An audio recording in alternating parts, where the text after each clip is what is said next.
Unë nuk do ndërtoj parkingje kate, unë do ndërtoj parkingje nën toksore, e do jenë 4 të tilla. Folje për parkingje që do t'i detyrosh investitor të ri me i qetë para se me i kry ndërtesat ose gjatë kryrjes së ndërtesave, po nëse qyteti i ka mbi 15.000 vetura e 1.000 vende parkimi. Do me thonë, kjo hulumtimi joni thot që Gostivari ka 15.000 vetura me 1.000 vende parkimi, duhet vetë komuna me i maru disa parkingje, sa parkingje i premton ti? Si pas dënave zyrtare, dikun të në një 1.000 banor ka 195 automjete, që i bie që dikun të ka 13.000 deri 15.000 vetura në Gostivar, që shkon të 25.000 gjatë kohës të verës kur vinë kurbeqare. Dhe me thonë, Arben Taravaj dhe administratat e tanishme i ka premtuar Gostivarit 4 parkingje në kate, në ndërkohë që i ka ndërtuar 0. Ka ndërtuar një të cilën ka kthyer në hotel apo restoran me bashkëpartijakët e vet, edhe akoma nuk dihet se ku është fati i asaj parkingu. Unë nuk do ndërtoj parkingje kate, unë do ndërtoj parkingje nën toksore, e do jenë 4 të tilla, të cilat do bëhet e para do bëhet në sheshin e Gostivarit, i cili do jetë shesh i integruar.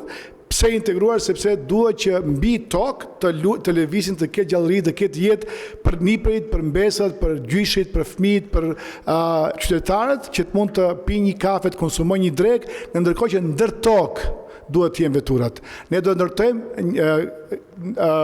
4 parkingje nën toksore, e para do jetë tek qendra e qytetit, i cili do jetë me 2-4 nën toksore. E si do t'i finansoni qëto parkingje nën toksore?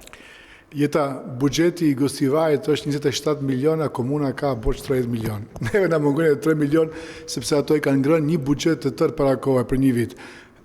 Vetmja mënyrë për të ndërtuar këto parkingje janë me partneritet publiko-privat ose edhe me borx plotësues, i cili nuk e duron më sepse duhet bëhet stabilizimi dhe konsolidimi i buxhetit.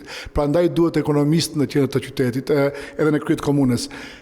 Partneriteti publiko-privat në kupton që i jepet sektorit privat apo diasporës, e cila është goxha e rëndësishme për Gostivarin, sepse sjellën 1 miliard euro në vit investime kapitale dhe jo kapitale në qytet, edhe duke e patentuar se i dhënë nën koncesion një pasuri kombëtare, një llogo, një pasuri, një resurs, edhe ato pastaj në koncesion prej 5 deri 10 viteve do mundohen që ta bëjnë investimin paraprak të gjithin, e ta kthejnë pastaj duke e përdorur të koncesionin këtë pasuri natyrore nëpërmjet shërbimeve që do të ofrojnë për ditë apo për vite, derisa të kthehet investimi dhe derisa të kthehet përsëri investimi kapital i tërësishëm komunës.